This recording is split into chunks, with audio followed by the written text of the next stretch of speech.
So, concerning Babylon 5, I have to issue a retraction. It turns out that our producer JD does, in fact, not love Babylon 5.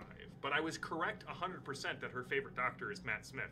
So, welcome to Tuesday Night Torg. I fully expect something to come flying and hit me in the head. Love you, JD. If you see the change of venue, we are back. We are back in the studio, and it is so good to be here. We've got some upgrades. Lily is able to join us. And tonight, instead of our usual fare, we're going to do a question and answer because, well, we're getting back to the studio. A couple of people are missing. We had to set everything up for being back in the studio. Hopefully you enjoy the sweet backdrop behind me of Ulisses products. We've got Torg, more Torg, some Dark Eye.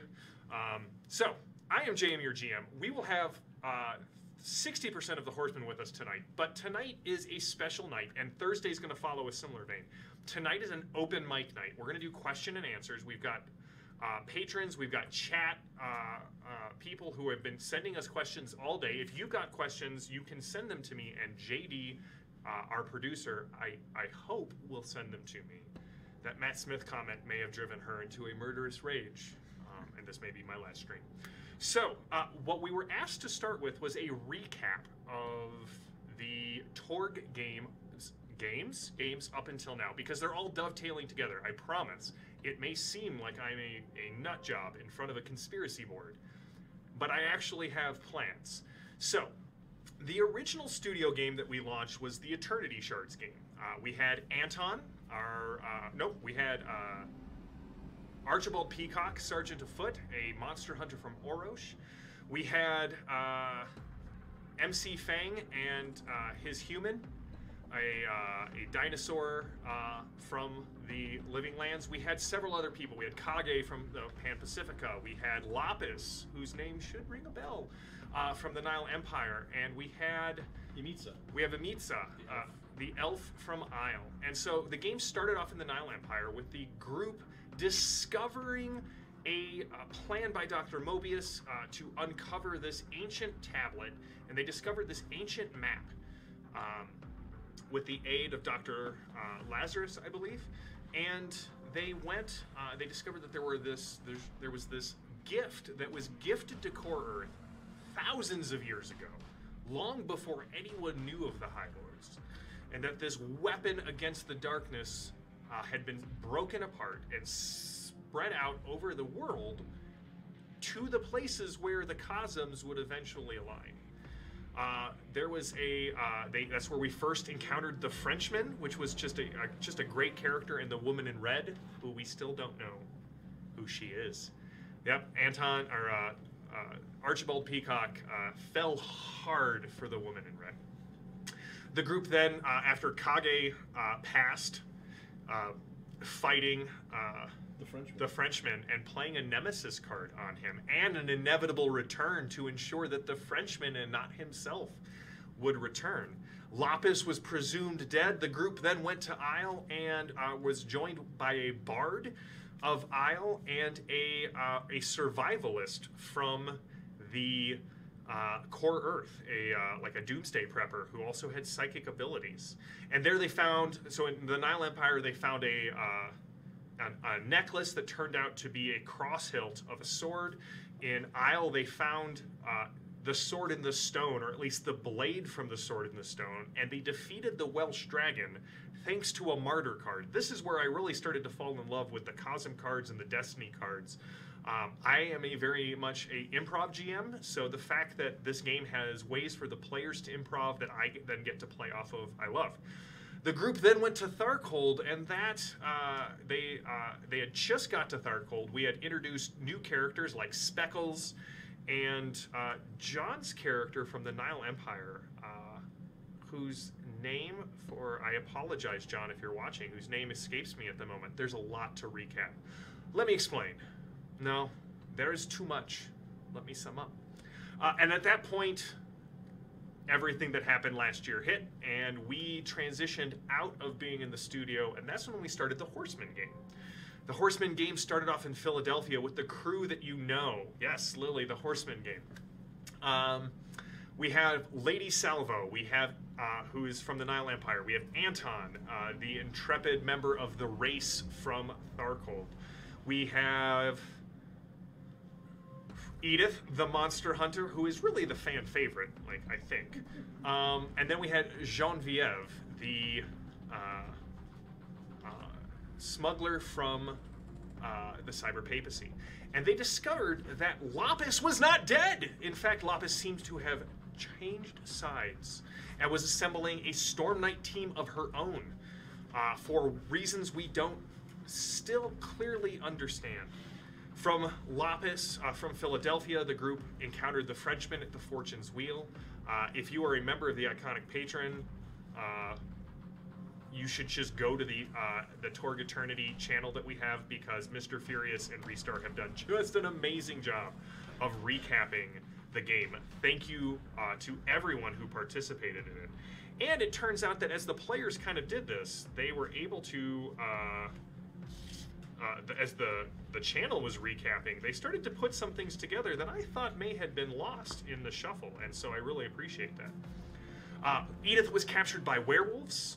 The group traveled from Philly to New York, where they encountered some dinosaurs in the living land, and a plot by Lapis to create a Stela. They also they found out their handler at the Delphi Council was actually a doppelganger, who then, they also discovered that dude with all of from Tharkold with all of the faces on him. That was really weird. And going to the Central Park, they encountered more werewolves, but Edith had returned with a sweet werewolf fur coat, presumably from the werewolves that she butchered and killed and then turned into a coat because she's a monster hunter. The group then went to you guys had a huge battle on the aircraft carrier where the Delphi Council is, because Lapis attacked them, trying to find this strange device, that two-part device that the Delphi Council had of Storm Knights who were basically double agents and working in other cosms in an attempt to bring down the cosms from the inside. How am I doing so far, guys? Like this, I feel like there's just a lot of stuff to kind of. You said that Edith had been kidnapped by werewolves, but to be fair, I'm not sure that any harm came to Edith. So perhaps she let herself be captured by werewolves. Edith enacted a cunning double kidnapping, where the werewolves thought that they had her, but in reality, she had them the entire time. So this encrypted files. V was able to destroy any extant copies. The group were attacked by techno-demons, where they discovered the trope in JM's games that if you get on a plane, it's definitely a C-130, and it's definitely going to be attacked by techno-demons. So, let's see. Then you guys went to Tharkold because you knew that's where some more of this information was. You discovered what happened to the previous group of the Eternity Knights. You were joined by Tyrannic, our newest addition to the group, a Dinos and his pet pterodactyl Peaches, from the Living Lands, who had been working undercover, posing as Lapis's ally, because Sadie... Were they really just posing? I don't know. Tyrannic is a man of many faces, or a Dinos of many faces. Yes. And so basically, Sadie, MC Fang's human, worked with Tyrannic and basically ushered him into, placed him in Lapis's service. He was able to save the group. And the group then made it further east, heading toward the Tunguska crater, because that's where Grigori, the Rasputin's heir, this person who's working with Volkov and Lapis, there's definitely no one. Lapis seems to be on her own side, kind of working with some very shady people, but each of these shady people also seem to have their own plots.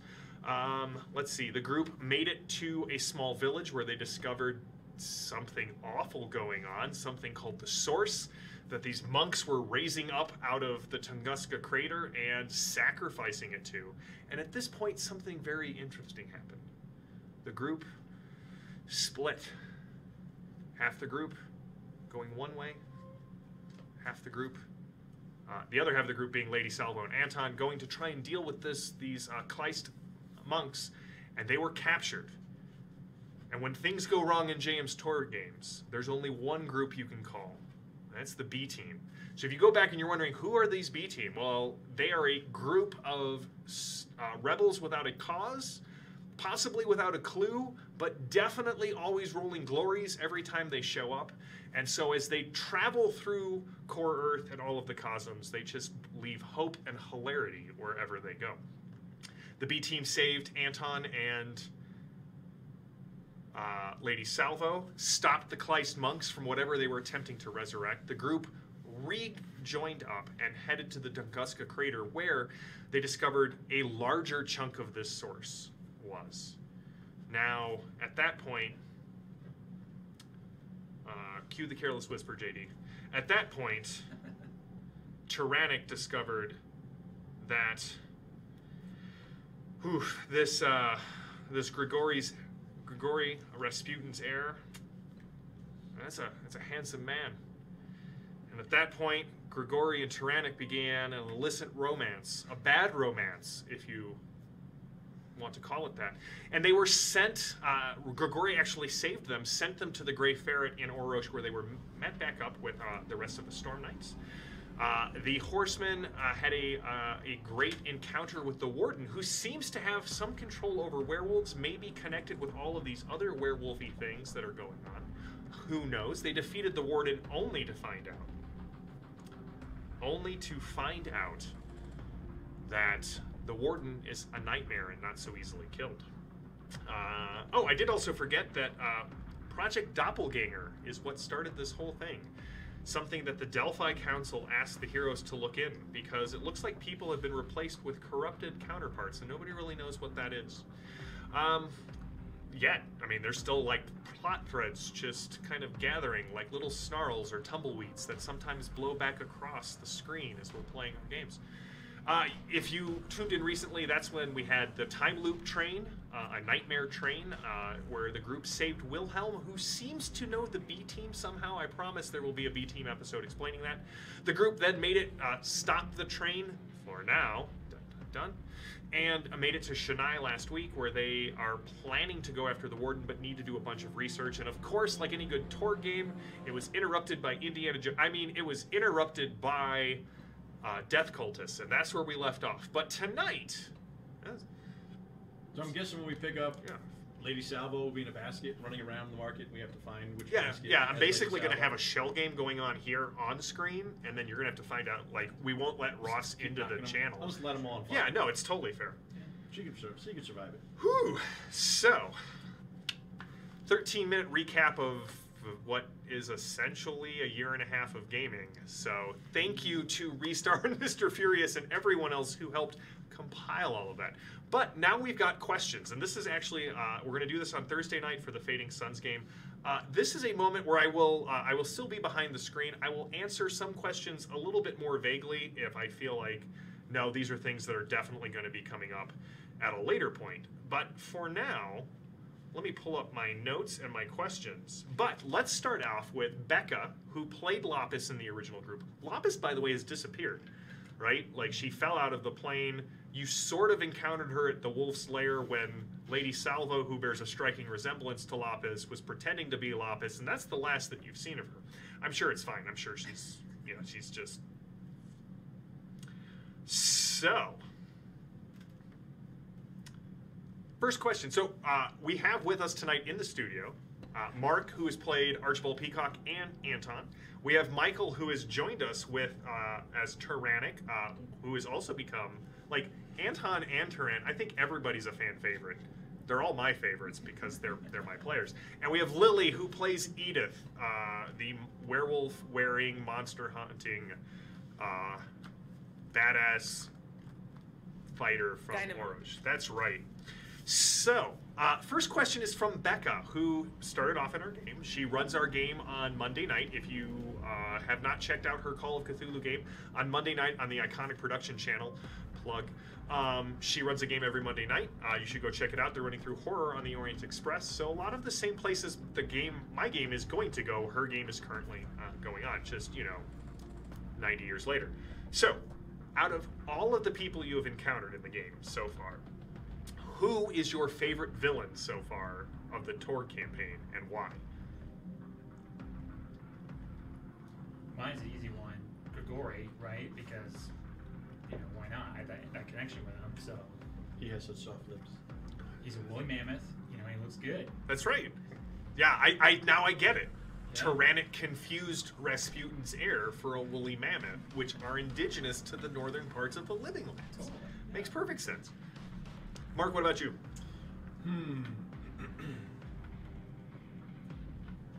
Before a certain part of the game, Yeah. it probably would have been a different. So start off as Archibald. Who was your favorite villain? The Frenchman. Oh, good. I love the Frenchman. Yes. Okay, why did you like the Frenchman so much? He was just a pain in the patoot. Oh, okay. And then when Kage, played by Christopher, played that card, no, he's defeated, because it was, as you know, reality-rated foes are hard to defeat. Yeah. He played the card, sacrificed himself, and let the Frenchman live to be the nemesis. You're like, no. And he's still alive. He's still running around, selling whatever to other bad people. But since our betrayal, it is now Lapis. Is it Lapis? Yes, because she betrayed us. That's That's good. right. You betrayed us, Becca. I happen to know she may be watching tonight, so She's already on your chat. chat. Lily, what about you? It's all the body horror, right? The body horror is the real enemy that you made along the way. The body horror is the best villain, obviously. Yeah, the faces guy and the can of peaches incident. No, it was originally the Frenchman, and then it's Lapis because they're both so very layered. I appreciate that. Because we had the Frenchman as a villain, right? And then we have worked with him in this arc somewhat. So yeah. That'll lead into Becca's next question. But first, I'm going to jump over here to Mr. Furious. Mr. Furious asked, "How did we get into this streaming gig?" So I'll give my answer. I have no idea, but it is a ride. I feel like, and you can tell me if I'm answering out of turn. You guys are here because you either are in my normal gaming group or friends with people who have gamed in my normal gaming group. Yeah. I lucked out, so I know Tim, who's the studio head of Ulysses, and when he needed people to help run a Gen Con the first year Ulysses had a booth at Gen Con, my wife and I went out. And so it was like me and Eric and Tim and Trisha. We were the people at the booth, and the only thing we had there was Dark Eye, and a stand-up of the Gaunt Man. And I cannot tell you how many times Gen Con goers caused accidents in the aisle because someone would rubberneck and see the Gaunt Man, and people would pile up behind him or her, and they would be like, "Are you bringing Torg back?" And I didn't get it at the time. I never played Torg in when I got into gaming. You either played Torg or you played Rifts. They had sort of similar feelings in the gaming group that I was in. So I was like, "Hey Tim, I really like the Dark Eye. Would you be okay if I ran a stream for Ulysses?" And he was like, "Yeah, sure." So we did I did the Hidden Knife, which is somewhere still on YouTube. If you Google the Dark Eye, the Hidden Knife, I think it's on the Ulysses channel. Yep. We ran a game and it sort of ended suddenly, and it was several more years we kind of kept kicking around the idea of coming back to streaming, and then it all opened up, and I found the location. We built the studio. Mr. Furious, if I get permission, I can tell you what we're using. I don't think it's a secret, but I'd have to get permission for that. And so that's kind of how we got into it. And here's the thing: I run a lot of games every week. Before streaming, I still ran games on Tuesday, Wednesday, Thursday, every other Friday, and Saturday morning. That's still my schedule. And we had a once a month Saturday game at the game store. We had a once a month game. Yeah, I have a problem. And so when we started streaming, I just converted my Tuesday and Thursday groups to the studio groups. So that's sort of how we got into that. All right, guys. So this one's from Becca. How do your characters view the world? Thanks, Brad. I know you're on the stream, and I saw what you wrote in my book. How does your character view the world? Is it in shades of gray, or is it black and white? As a Storm Knight, is everything good and evil, or are there some nuances to it? Good question, Becca.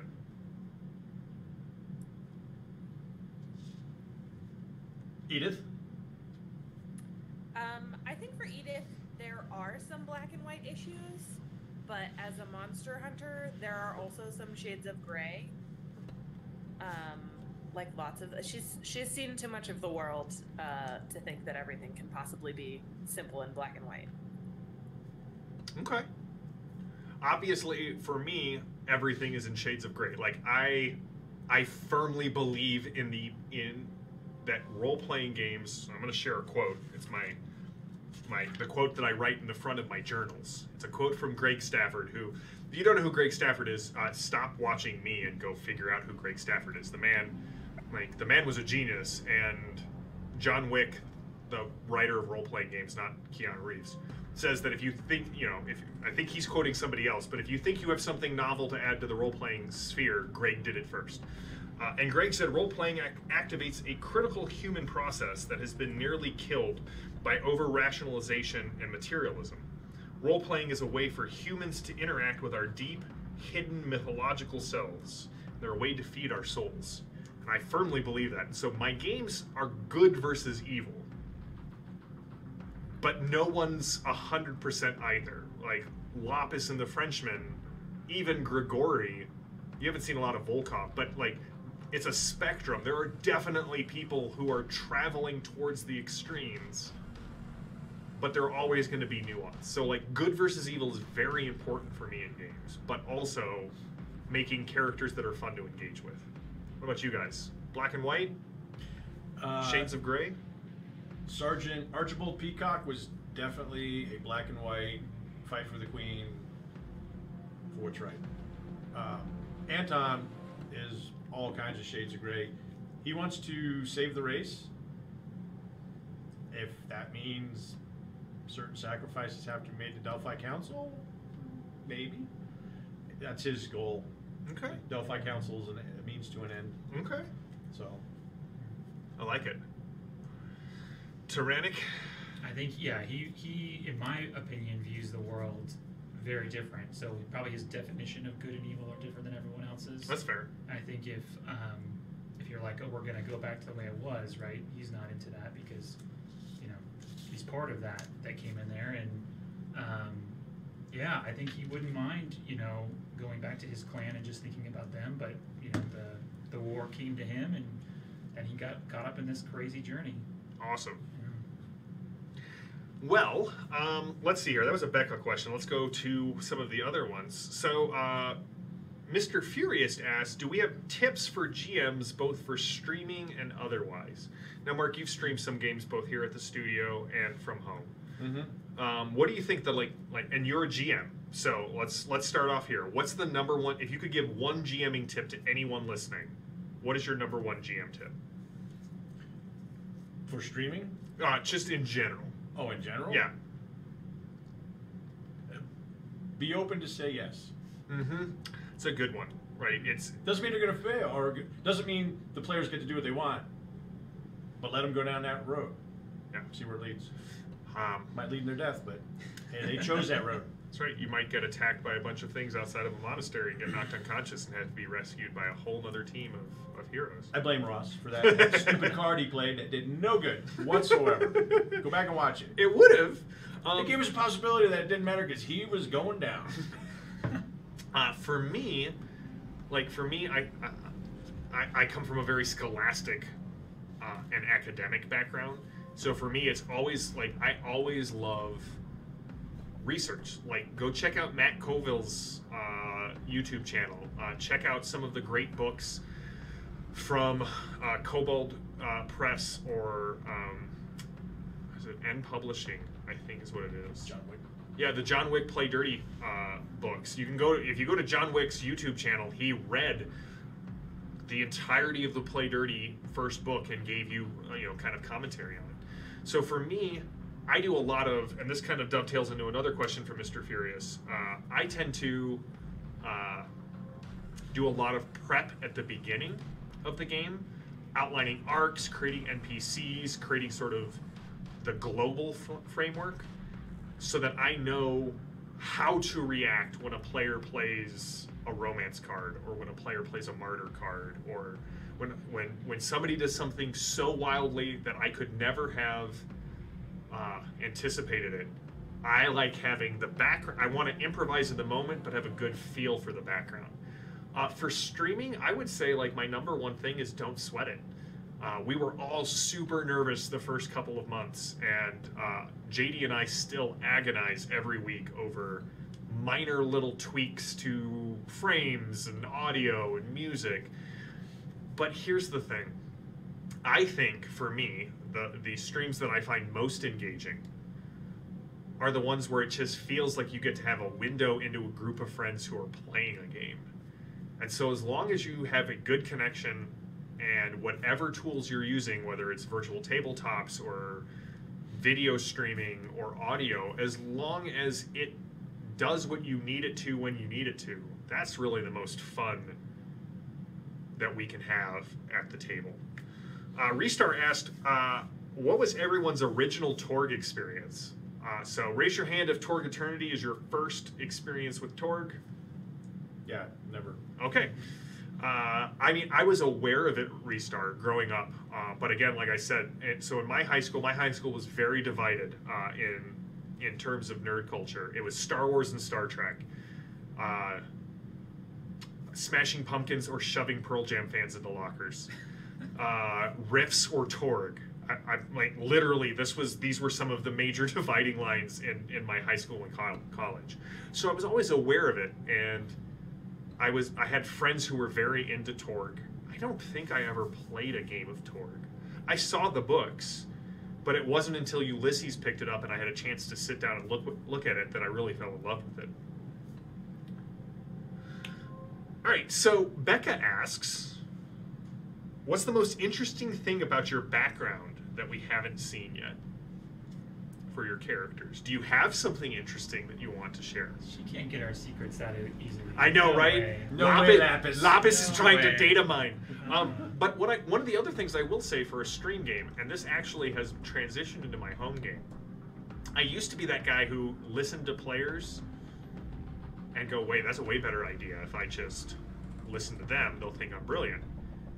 But I've actually started to say, hey, if you guys have a really cool idea for your character, like, bring it to me, let's spitball it. I'm more than willing to bring up a story or a moment or an arc, because that's sort of something you really want to see in your character. Now, it never plays out the way they think it is going to. And they're usually upset and happy at the same time.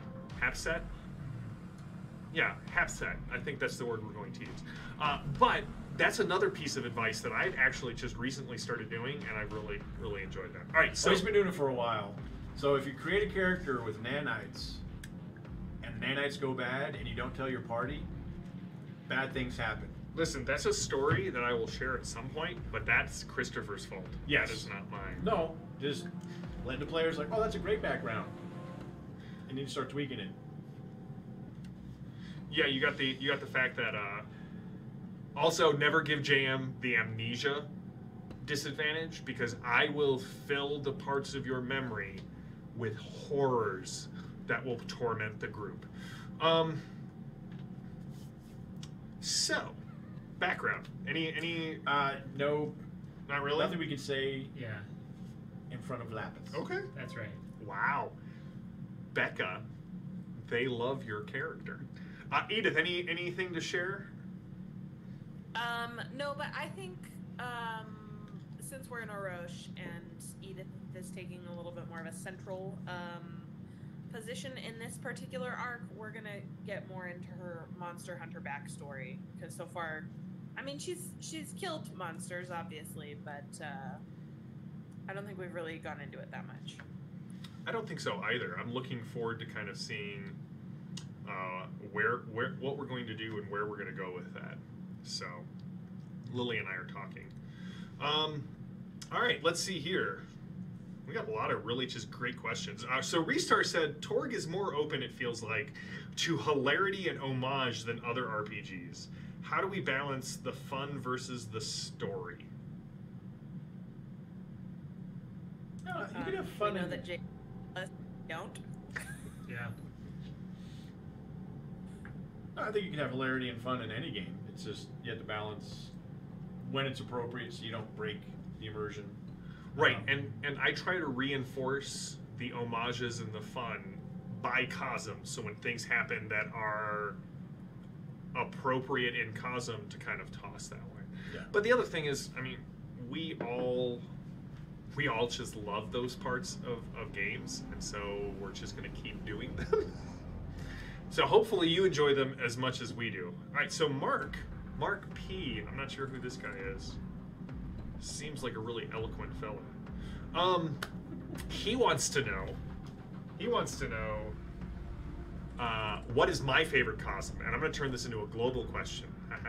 So what, out of everything you've seen so far, what is your favorite Cosm? So for me, I would actually say the Nile Empire is my favorite Cosm. That's why I started the game there. Like, I love superheroes, I love the pulps, I love the high act. Like, to me, Nile Empire was the first one that sort of was like, oh, JM, I really want to run something in here. But as we've all seen, JM, I'm talking about myself in the third person. JM likes horror. Like, I really do. One of the running gags in my gaming group is, quick, everybody, we need to do a one-shot of Cthulhu next week because JM needs to bleed off some of his love of horror. So Orosh and Tharkold have really played into that. And what's interesting is I love the fact, and even Isle, I love the fact that the three of them focus on different types of horror, right? Tharkold is really more like body horror, Hellraiser-y type stuff. Orosh is really more kind of classical horror and corruption. And I would say that Isle holds that special darkness, right? The light versus the darkness, the really true good versus evil horror that, and we get to the Cyber Papacy, we're going to see all of James' love of, like, The Exorcist and The Exorcism of Emily Rose, Dracula, and some of the more Catholic versions of horror kind of come into play in a really interesting way. I've got like 30 pages of notes for the Cyber Papacy. What about you guys? Out of the Cosms in the book, maybe ones that we haven't seen yet, because we haven't gone to Pan Pacifica, we haven't gone to the Cyber Papacy. What's your favorite Cosm? I would say the Nile Empire was very fun to play in because of the pulp theme, you know, superhero. I liked Isle, liked Tharkold. I do not like Orosh, to answer another question. That's my least favorite. Not that I have anything against horror. The classic horror, you know, werewolf and all that is great. I do not like Orosh. Sam I Am. Sam, yeah, we can lead. Even though my first character came from Orosh as a monster hunter, played him in Nile, and that was just loads of fun. What about you, Michael? So I've only done the 3, but I think Orosh is going to be really fun, and even more so. I think Tyrannic would probably have a pretty good time in the Nile Empire. I could see him. He has a flair for the dramatic. He does have a flair for the dramatic. He and Lady Salvo are becoming fast friends. You can pretend to be a crocodile in it. That seems to fit pretty well. So that's probably one I'd be looking forward to. And least favorite, probably Tharkold. I don't know. That's not his jam, it seems like. Too cold? Too cold. Too cold.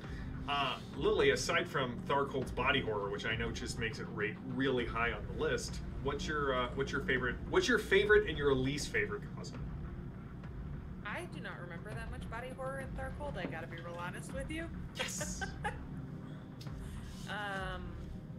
I think my favorite was the Nile Empire, but I am sure that was colored by the fact that you clearly enjoyed, you know, setting it up for us so much. Well, and you had MC Fang. And Mark bought you an MC Fang puppet. So I did. It was amazing. It was really MC Fang and human. I think we can all agree that is true. Yeah. Because Fang had the highest kill list of anybody. Yeah, there was a running tally. That has been erased. The only tally that we have is how many times has Jam almost killed Gemma in the Fading Suns game. All right, so Mr. Furious asked 2 questions that will kind of, I think they were both Mr. Furious, will kind of, are we going to see a resolution to the Attorney Shards campaign? Yes, that is being dovetailed into the Horsemen arc. Basically what I did was I jumped to the next piece of the puzzle and then backtracked a bit to kind of get the Horsemen up to speed. So we're going to see those storylines start to dovetail. We're going to bring back John here in a couple of weeks, playing his character from... Simeon, thank you. There we go. Simeon from the Nile Empire. We may have a couple of other guests who are joining us. So yes, expect that to happen at the end of this arc. There will be a definite tie back to the Eternity Shards. How the heck does JM find the time to do all of these different streams? He's cloned. Oh, sorry, was that a secret? It's when all 6 of me come and just hockey stick you, you'll know why. I don't know. Like this is my passion. Like anybody who knows a lot about me, I'm basically evangelical about 3 things: the Malazan Books of the Fallen, biblical symbolism, and gaming. And those are the 3 things I usually taught. all together. Yeah, usually all together. It's kind of where Jackals came from. So I don't know. Like I always have my notebook with me. I'm always doodling thoughts as they kind of come up. That's kind of his active mind. Yeah, I'm always thinking about the games I'm running. I keep a list of ideas for games that I'm not running because I just don't have time to run one-shots as much as I want. But yeah. All right, so in a Torg adventure, what kind of GM prep gives you the best bang for your buck? That's a really good question. Because here's the thing. Like, I love gaming, and gaming's all about improv and that liminal space between improv and planning, right? Like, a railroad isn't a bad thing, because, right, roller coasters are great, and they're on rails. It's really when the GM comes up with, this is the only way out, and unless you figure it out, I'm not going to let you do anything else, that I think that's when games go bad.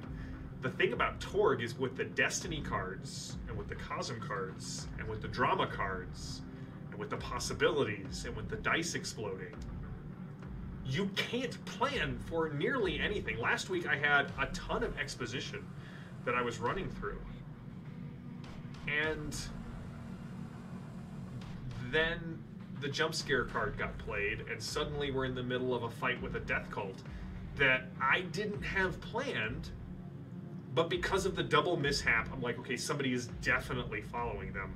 It'd be cool if it was like a serial killer or a death cultist. And then the jump scare got played, and I'm like, okay, cool, this is what we're doing. Notice it was Ross who played that card too. But here's the thing. Ross gets the, like, why you would play these cards, and he played it at the perfect moment. Nobody's dead yet. Well, and that one worked out differently because we got the possibilities immediately, right? Yes. Yes, we did. And it does make it interesting. The cards are great. It's just we're trying to gather information. It's like, really, Ross? Had to play that just now? Couldn't save it for... So kind of a follow-up to that was, is it different in person versus stream? I don't think so. Like, the weirdest thing about running the stream is, even when we went online, is how little my actual, like, I felt like the games changed. Yeah, there was a little bit more technical side of things, but like kind of the same way. The nice thing about streaming, Mark knows this secret. The nice thing about streaming is I can have all of my books and can quickly flip through things without my players noticing.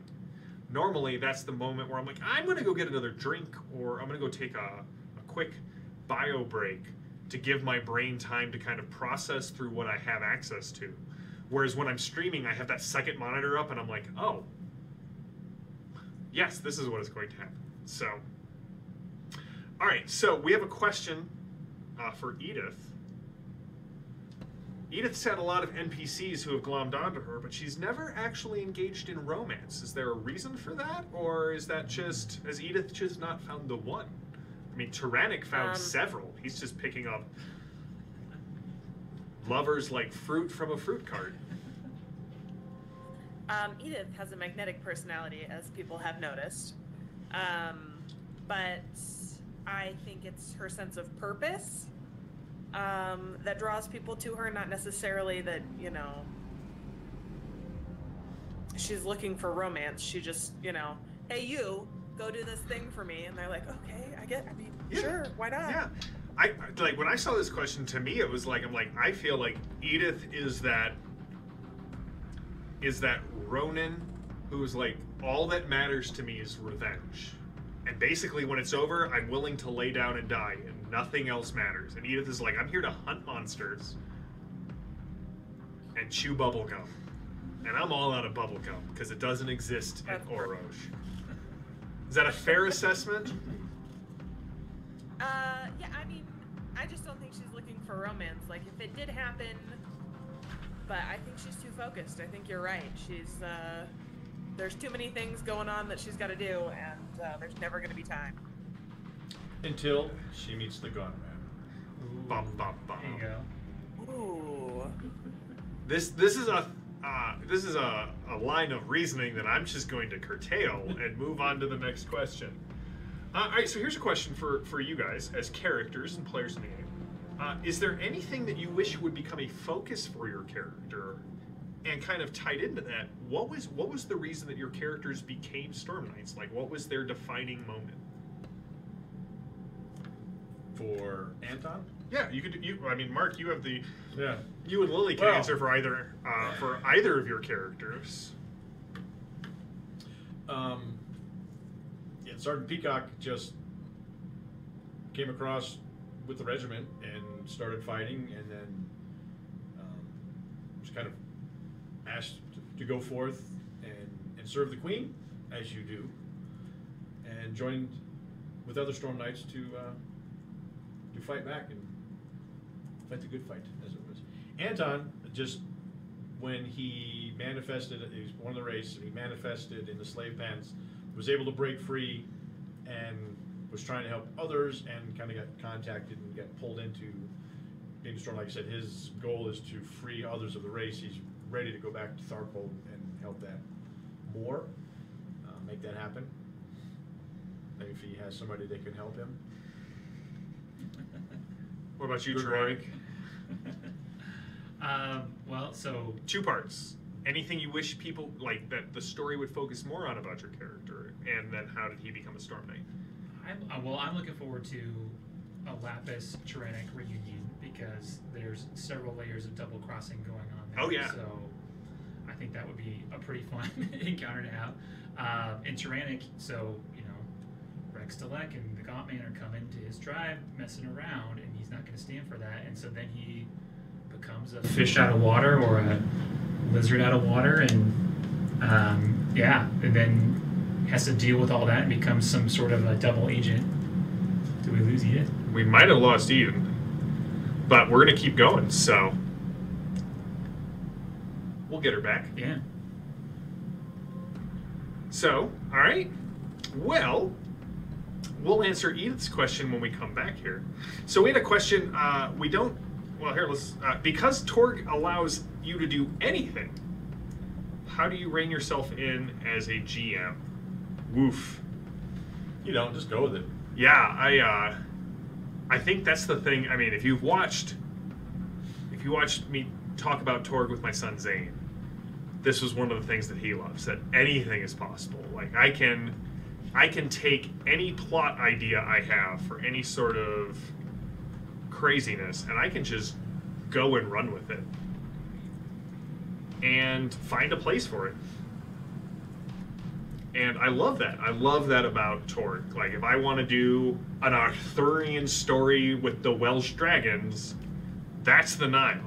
If I want to go to do like Indiana Jones the Shadow stuff, well, I would have assumed that was only going to be in the Nile Empire, but I got some great Indiana Jones references in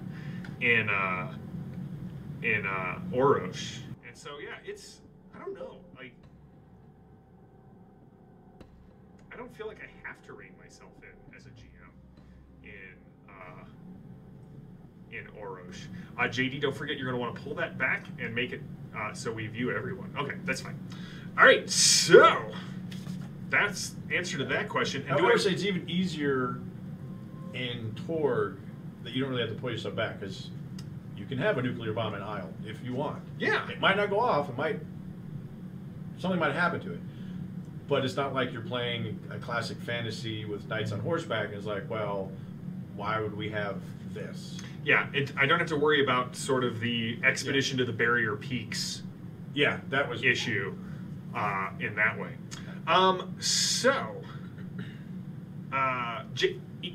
Lily, hello. Hello. So for Edith, what is there a focus you would want to see for her character, and then how and why did Edith become a Storm Knight? So like I said earlier, I think we're gonna focus, since we're in a Roche, we're gonna focus a little more on the monster hunting and how that actually works in Orosh, instead of, she's in Core Earth and there's werewolves, or any of those things. But in terms of how did she become a Storm Knight, I think it was a natural consequence. I think she got recruited because she's very good at what she does, and the Storm Knights can use someone who is single-minded. Yeah, and that's one of the things I like. Like, everyone's character. Mark and I have talked about this. Sometimes we feel like, not something I feel. Sometimes it has been said to me that the Horsemen all have their niches, right? But I love that because it's very archetypal, right? It's Edith is the relentless monster hunter. Anton is this person from the wasteland of Tharkold who's survival and psychic powers. Lady Salvo has what she does very well, but the nice thing about Torg is it's designed to kind of say, hey, pick the thing you do really well and count on the rest of the Storm Knights to pick up your slack. So I really enjoy that about the game. All right, do I worry, Restar, that the B team would play till midnight if I let them? No, I'm worried that I would let the B team play till midnight if they let me. And by they, I mean JD. JD's explained that I just can't do that. So she's got to get back to her Matt Smithing. Just kidding, JD. Just kidding. We all agree that David Tennant is the best Doctor. Somebody, let's go down here. Phantom asks, question for JM. What is the most interesting story you've collabed with for players with a dark secret flaw? All right, well, I feel like this has to go beyond just the Torg game. What is my most interesting? I think it's the Shadowrun. Probably. Yeah, so I was running this game of Shadowrun 4th edition, also known as We Hear You Like Crunch in Your Crunch, so we put Crunch in Your Crunch. And I ran it for 11 people. That's a lot of people. It was too much. James' fragile mind broke. 11 people, and we ended on nary, almost to a man TPK. I think one person got away. All right, hold on. I do have to say, yes, Tom Baker. Tom Baker is the man who introduced me to the Doctor, and so he will always have this of the newest run. Doctor Who? Doctor Who. That's right. Possibility, Mark. Yes! Unfortunately, you don't have the character. Oh, we're in Orosh. So, That's right. So I was running the Shadowrun game, and two people gave me interesting. I mean, that whole game was just dark secrets There's a lot exploding. of dark secrets in that.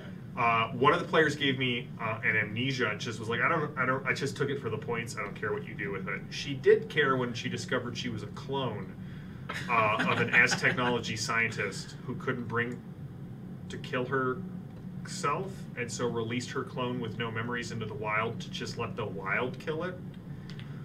She was the one who started the chain of events that led to the TPK once she figured out she was a clone because she couldn't handle it.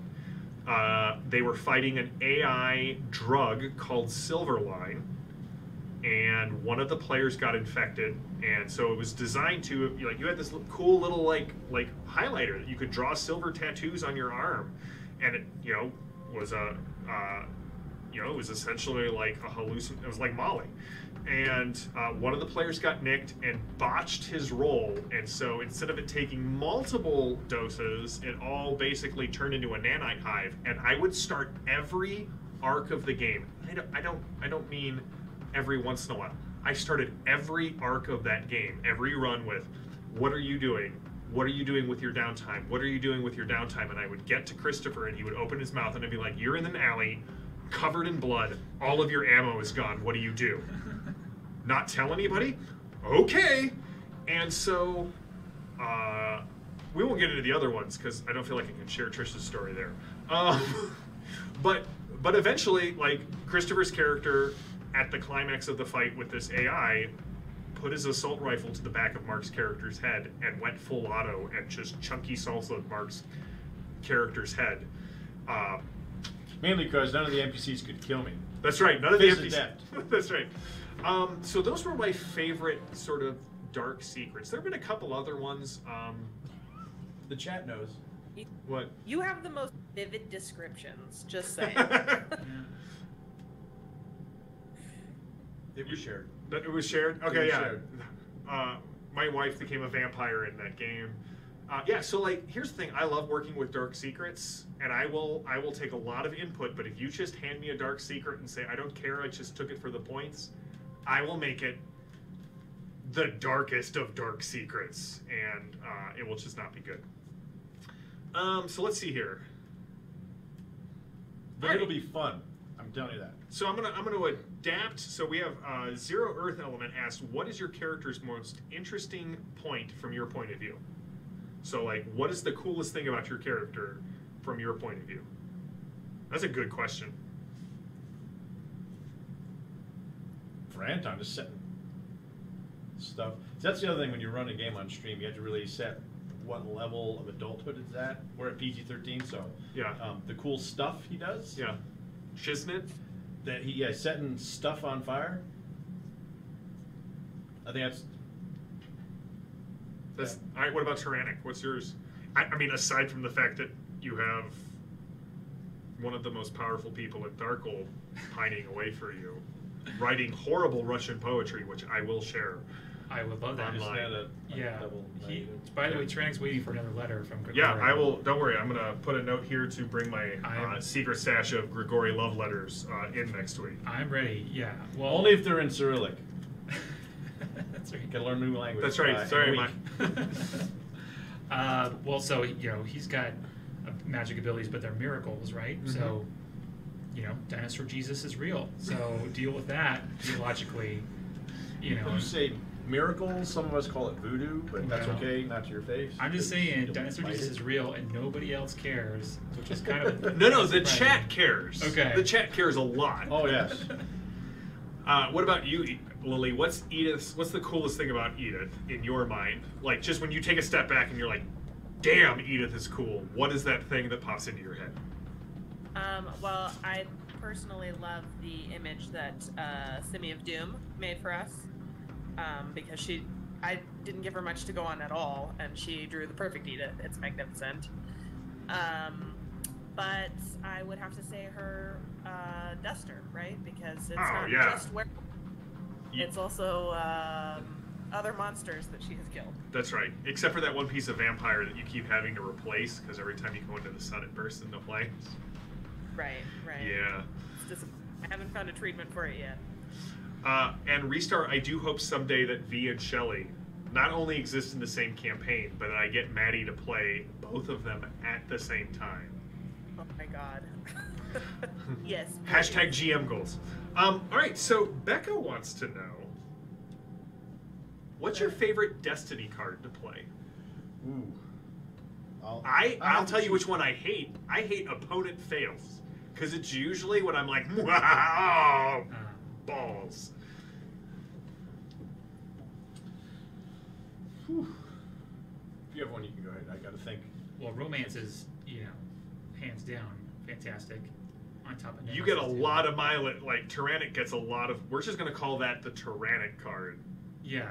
Well, I have to tell you, because I had that card this session before, and I was this close to playing it on the Russian grandmother in the middle of nowhere, and that would have been an interesting subplot too. But I'm glad I saved it for Grigori. Yeah. Yeah. What about you, I'm Edith? gonna cheat a little bit. No, that's fine. Okay. Cheat away. Yeah, there's a lot of good ones that will just give you extra points when you roll.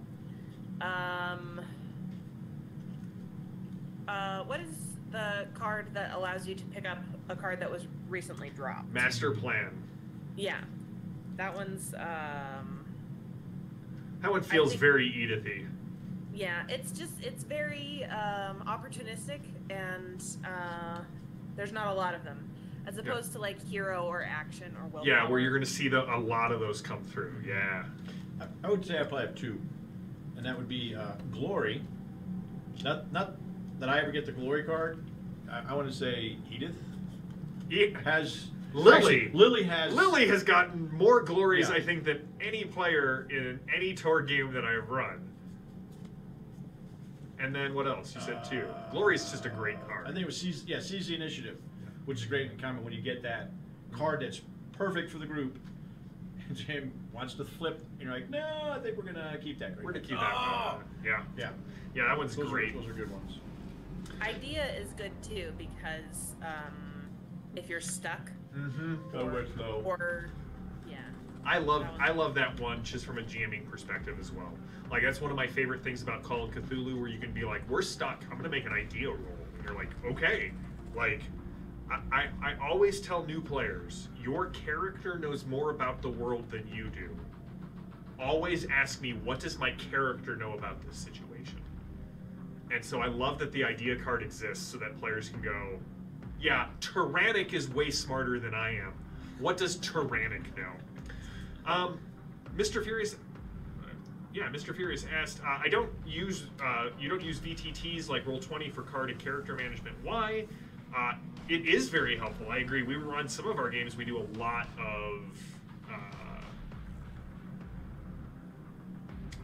of games with virtual tabletops. I love using Fantasy Grounds. It's probably my #1 VTT. I know Mark has really fallen in love with Foundry, for Dark Eye. Yep. For us with this game, because we play in the studio, or that was the original goal, everybody has their own copy of the drama deck, and everyone has their own copy of the Destiny cards and the Cosm cards. And so when we transitioned out of the studio, it was just easier to, we didn't know how long we were going to be out. So we sort of kept kicking the VTT can down the road.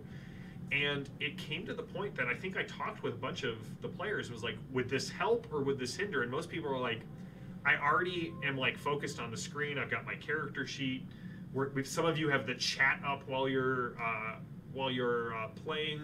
To add one more thing especially for people who only have one screen or who are running off an iPad or something, it just felt like it was going to add a significant overhead to resource management that people were already kind of like, this works for us.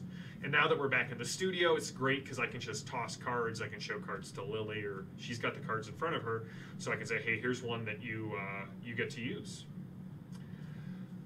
All right, Rothagy asked, what beast or villain made you take it seriously enough to pause and wonder if one of you was not going to make it out?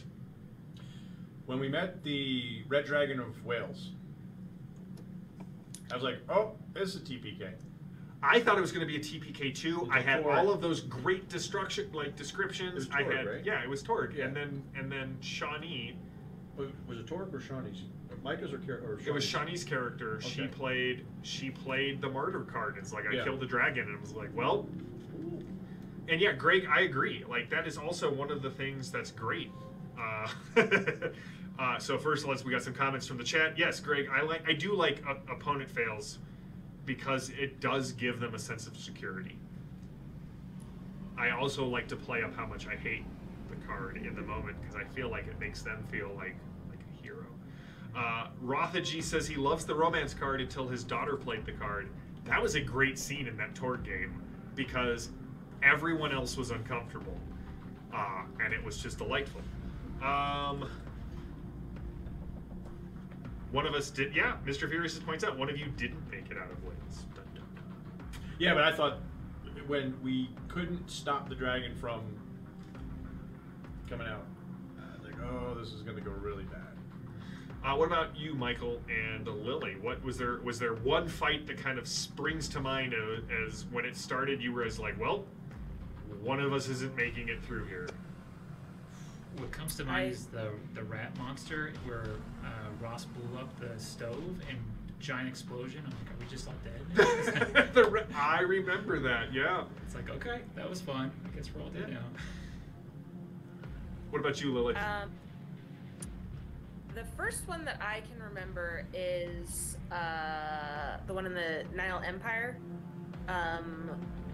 We were at a dinner and there were some twins there, and and the rocket rangers came in, or the flying the elite stormtroopers, and then all of there were several super villains who were in that fight. I remember that one. The twins were creepy. Yeah, but to be real honest, I honestly thought that you were going for a TPK the first time we were on the train.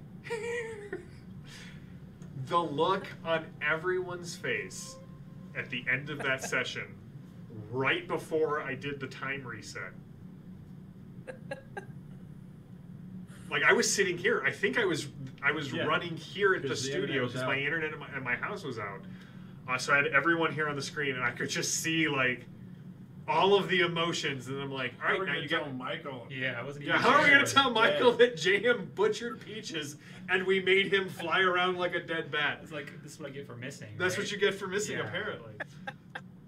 So Mr. Furious wants to know, if the Eternity Shards and Horsemen arcs are going to merge, how are you going to manage players with multiple characters? Well, I've already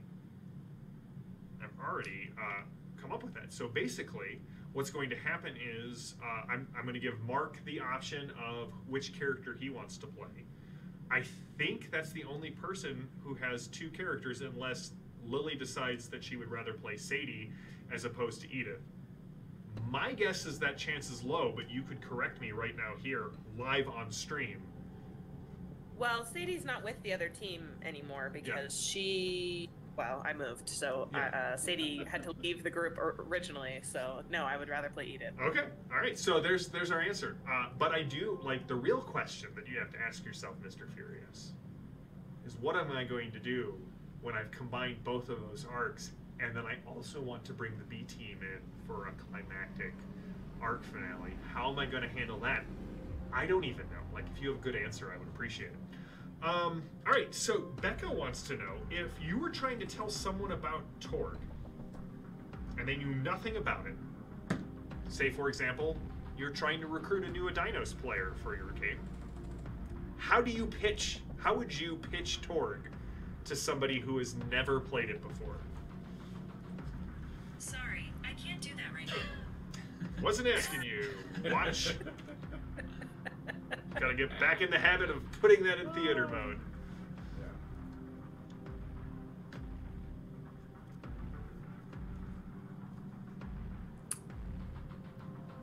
I don't know. I played a lot of games, so each one has its own little spin and why you like it. I don't know. How did you pitch it to Michael? I didn't. I think Becca pitched it to Michael. How did it get pitched to you? What's the line about Die Hard as a documentary? I think Yeah, that's what she said. that was actually given to me.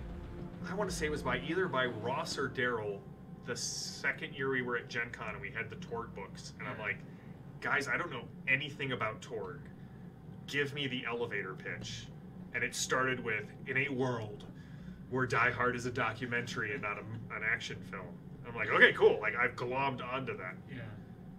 Which is pretty accurate, right? Yeah. It works. Yeah, I mean, it is a high action, high drama game. What about you, Lily? Yeah, it's the way that I explain it to folks, because people ask me to do things and I'm like, I'm kind of busy, and they're like, oh, what are you doing? And I'm like, well, the thing that I pitch is that it's a lot of games in one. You're not just play. I mean, it's all got the same system, right? But you've got the Nile Empire where everybody's an action hero, and you have Poor Earth where it's a little more even ground, and you have Orosh where you're at a disadvantage, but you're fighting the good fight, and so there's really something for everyone. Zero Earth Element said the key to that situation is he was in a similar situation where he had to cut from scene to scene with the different characters. And I think I have definitely started to use more cinematic, like in the genre of cinema terms when I describe, all right, we're gonna wipe from this scene to another scene, or everything fades to black and then we zoom in through the window. Like, I think jumping from scene to scene is a great way to handle like a large group like that. Restart's like, hey, does Zane's exuberance inspire you? Yes, 100%. Like the fact that my son loves this so much, I can't not love it even more. We're working on the Gospog video. The next Zane Talks Torg video will be coming out this week or next with us talking about Gospogs and why they're just awesome. All right, this question was from Dalhip. Lily and Michael, you guys are basically like very new to Torg. Yes. Michael is the newest. Mark and I played a little bit before we started the studio. What do you guys think of the game? Like, what do you like about it? What do you think about it?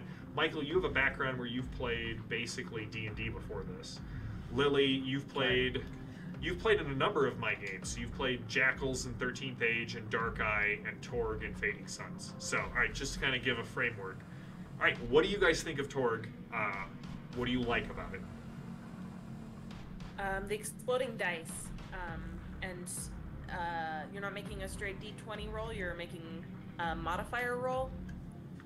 So you're as good as you are, and you can put your points wherever you want them. And the dice are going to impact that, but they're not going to determine, how good you are. Yeah,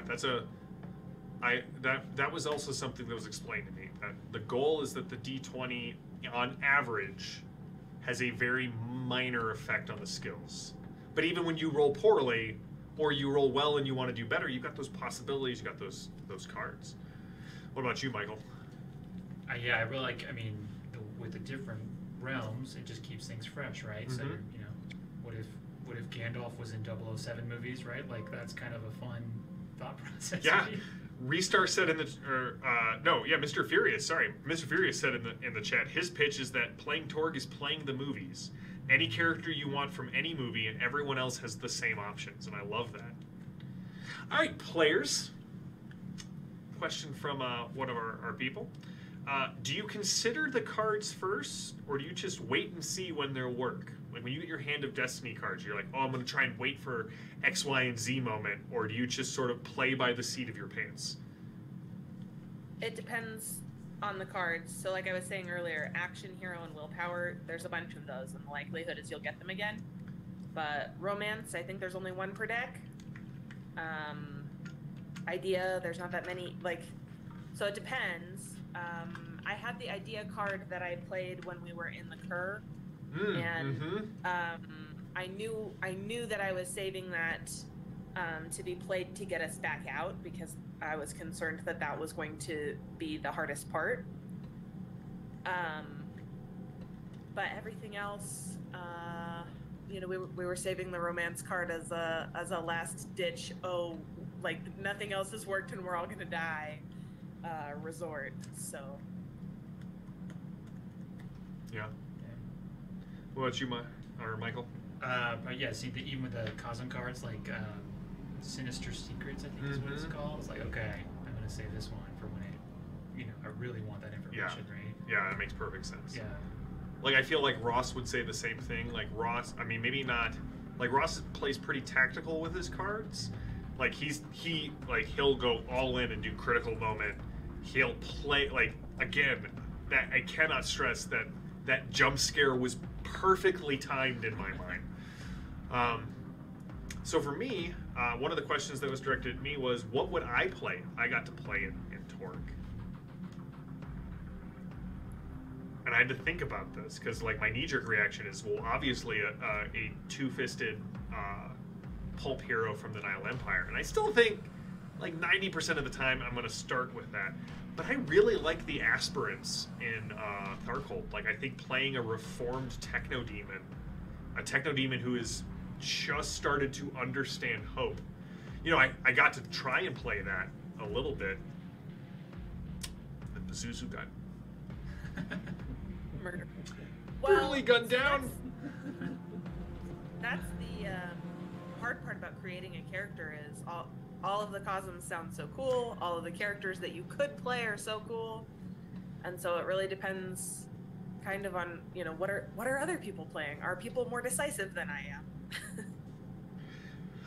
Now, I got a question for Mark from the chat, as I gave Lily well, there we go. That may be your answer.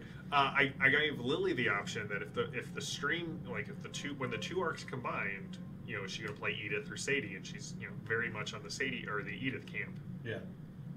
Anton or Archibald? I'd have to,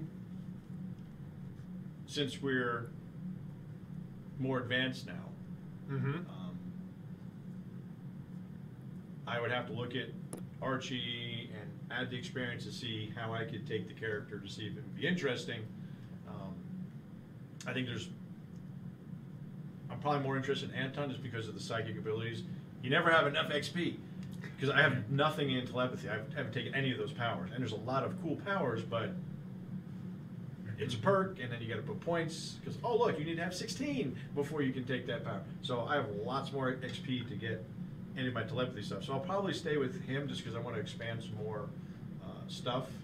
Archie's pretty bad, but like you see with Edith with her bolts, the same thing. My bullets, Yeah. the magic bullets, holy water, sun. So you're saying that you'll stay with I'll probably stay with Anton, but I would have to advance Archie to see how he would develop. What perks he would or take. hypothetically, if the B team needed support.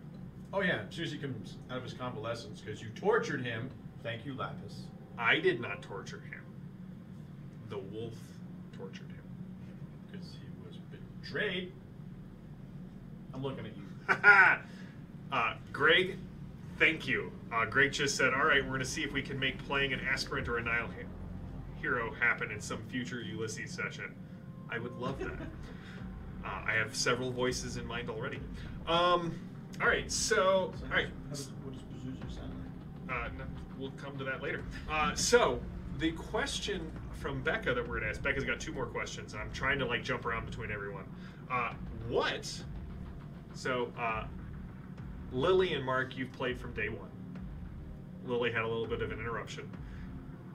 Michael, you kind of came in midway through the Horsemen arc. What do you think? What is your theory about where the story is going? Is a good question. What do you think is going on? What do you think is being set up here for? Oh, what? I haven't really pondered that. I'm working on kicking them all out and freeing my people. Death to the Gauntman, if he can be killed. Maybe just banished back to where it came from. Okay. I don't know. Do you guys have a theory on the grand scheme? I don't know. Like I said before, if the goal would be to just take everything away, Tyrannic probably would have some issues with that. So Yeah. hopefully there's not a moral dilemma coming. I don't know. So, you do remember what you were before you were in Dinos? Well, no, he was in a Dinos. A Dinos are like. Yeah, I'm saying you didn't change. I No. came over. You Yeah. were like a car salesman. You Yeah. change. You're like, I like this more. Right. Yeah, no, they're like the race. They came in. Yeah. You don't want to go back to Well, your land? You'd have the same problem then too. I don't have a problem staying in Earth. Okay. I just want my people to be free because they're slaves of the techno-demons. Okay. So that's I don't want us. Yeah, let's all go back to where the no. Techno-demons go out. We'll just stay here and we'll make Russia a nice place to live in. Clean all the water. Yeah. Start gardens. I could see that. Like if me and Grigori wound up at a resort in Mexico at the end of this. Yeah, I mean that's So I will just let you guys know, one of the things I always do with my campaigns when they end is I let you narrate your character's epilogue. Okay. So kind of keep that in mind. Restar asks, is Lapis a time-displaced Lady Salvo? And the answer to that is... We're going through a tunnel. Yeah, I'm sorry, we went through a tunnel, Restar. I hope you got the answer that you were looking for. All right, so all the ampersands, which is a great name. I'm just going to toss that out there. I used to live on a street called Ampersand, and a Rob Hainso, got to make sure I pronounce his name correct, was like, of course you do, because, right, Dungeons and Dragons, it's the ampersand. He said, for Lily and Michael, or they said, for Lily and Michael, the Living Land characters have the largest axiom difference from just about everywhere else. So how do you approach playing a character that doesn't understand really what's going on when like, one of my favorite moments from this game is where Genevieve has to essentially dumb down the cur to Edith and Tyrannic. Okay, no, it's not. It's like a dream that we all share, and it was like that was perfect. So, how did you, like, Sadie? How did you approach that as Sadie Lily? Michael, how do you approach that as Tyrannic? It was less difficult for Sadie because we were in the Nile Empire, and so there was a big difference in axioms, but it wasn't as large as, for instance, Tharkold. Mm-hmm. Or even Core Earth, I think. So if you'll recall, I mean, she was really freaked out by the Amiza. Mark? Mm-hmm. The elf? Yeah, the elf. She was really freaked out by the elf and the magic and the. She did not know what was going on, and so I approached that as, you know, I mean, so she was a character who had been from Core Earth and had been, you know, changed with the Living Lands, but she had some vague memories, but she was just wildly unprepared for any of the technology that she encountered. I see. What about Tyrannic? I feel like Tyrannic is growing. So don't forget there's that perk that allows you to raise your axioms as you sort of become more comfortable with things. But yeah, well, that was my dilemma because, you know, he went to Lapis's henchman school. So how, you know, it was always how much did he learn in henchman school? Right, and it's usually an extension course. So you got really lucky to get into that program when you did. Well, we met him on a helicopter, right? He can drive, but can he read, right? So there's all sorts of questions about training that I have to stumble through. So. We were like, hey, welcome to Torg. Here's a cliff. Go! Yeah, right. Bye, Tyrannic. I think he can read. I don't know, but that's up to you, man. Yeah. So it was kind of nice though when Edith had to dictate the love letter though, because I think, like, you know, right, why not bring Yeah, that was precious. So. All right, so let's see here. Restar wants to know who is Wilhelm. That will be answered in the next B-Team game, Ben, but I will also say... Wilhelm is the nightmare. Wilhelm is Murdoch. And that's where I'll leave that particular question. All right, so we've got two more. Well, first of all, will Tyrannic betray everyone? I mean, it's anybody's guess at this point. Does he know? I do think that a... Garanik, the shipping of Gregory and Tyrannic destination wedding would make an amazing epilogue. Right on the edge of the source. Would be great in the Tunguska crater. So Zero Earth Element asks, hey, JM, what is your favorite part of each character and why? That's a tough one. All right, so one, I love that everyone has their niche and everyone has their thing that they do really well. Again, I cut a lot of my teeth in gaming with superhero games. So I'm used to this idea of this person's the brick, this person's the speedster, this person's the blaster, right? So like everyone had their roles, and I love that we kind of lean into that with Torg. But like, let's kind of go through out of the original group. Do we want the original group or just the current group? Yeah, let's do the current group. All right. I don't know if a lot of people knew the original. The original, if you guys want to hear about the original group, I can do that. But we'll start with the Horsemen. Lady Salvo presents the same challenge to me that Mark's characters do in Shadowrun. How do I make something challenging and interesting for them while not killing everyone else? But because of the nature of Torg, it's a lot easier to balance that. Sure. I feel like Lady Salvo, I love the drama that she brings to the table. Like, Ross really portrays her as a pulp hero from the Nile Empire who never forgets that no matter where they go, they're bringing a little bit of the Nile Empire with them. Anton, you have brought the survivalist.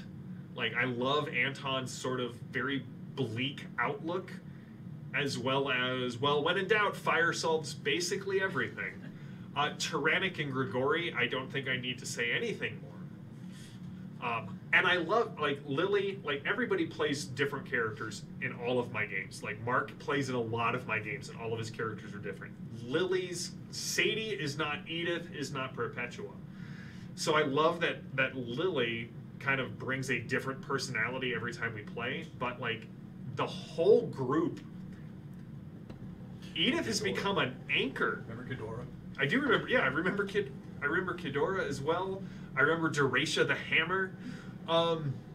So I love the fact that like Edith and Genevieve have become sort of the bedrock characters of the game.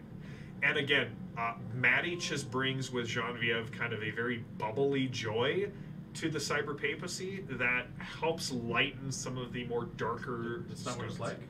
No, wait till we go to the cyber papacy. That's what Anton's thinking. Like, we need to go there because it sounds great. This is right? what these people are Yeah. like. Yeah. Maddie's character in the B team, Shelley. I love the strict Puritan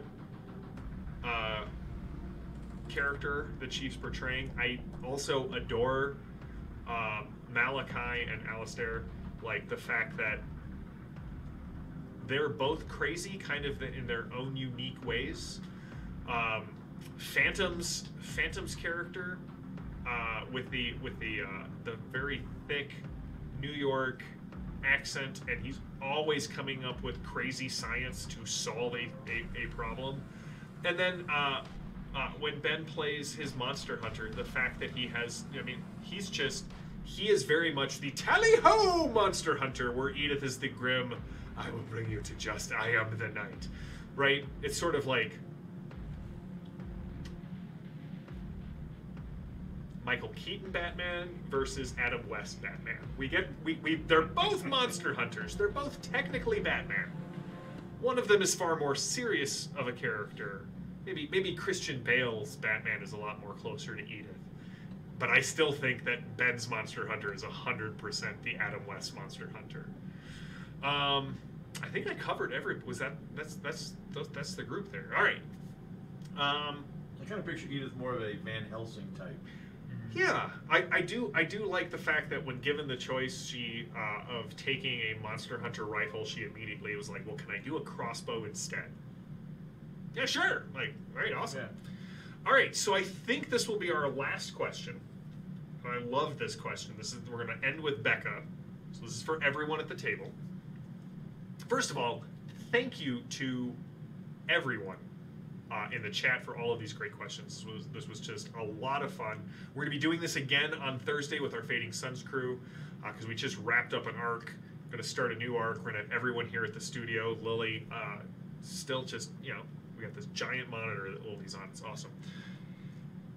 If you could have anyone in the world, celebrity, friend, living or dead, join the Torg game, who would it be? Right? That's a good question. Join as a player? Join as a player, like okay. playing with the game. If you could have anyone, who would it be? Probably Mark Twain. Ooh, that's a good. Nile Empire quips. He's got them, That's, right? yeah, no, Yeah. that's a good answer. I had to pick just one, Becca. Robin Williams. Oh, Oh, man. yeah. I don't know that I could keep up with Robin Yeah, Williams. it would Like, just- Yeah. What would you play? everything. Yeah, everything. Yeah, it's just like 6 characters. Yeah, 6 characters playing them all at once, all with different voices. Yeah. What about you? I was trying to think of somebody who does like a variety of characters. Robin Williams is a good one. Oh, I just don't know. There's plenty of people from those other channels that you don't want to watch, so ours is better. So I like if I had to pick one I mean, if we go living or dead, I don't know that. Oh, Greg Stafford. Yeah, I mean, Greg Stafford would be amazing. I probably high on my list. John Wick, the game designer, I think it would be amazing to have him come down and play. If we're going celebrities, like I feel like Zachary Levi would be a fun person to just hang out with at the table and play. Steven Erikson from the Malazan series, like the writer, I think he would just like Malazan started off as his role-playing game, so I feel like he would just be You'd have to play, because if he GM, we'd all be dead. just dead over and over again. Yeah. What about you, Lily? Got anyone in mind?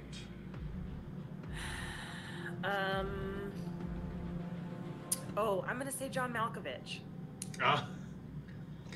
And then, well, what about the people who crawl into his head and then are being John Malkovich? Right. Right? I mean, we can get layers deep there. All right. Well, let me ask one last question then. Do you guys have any questions?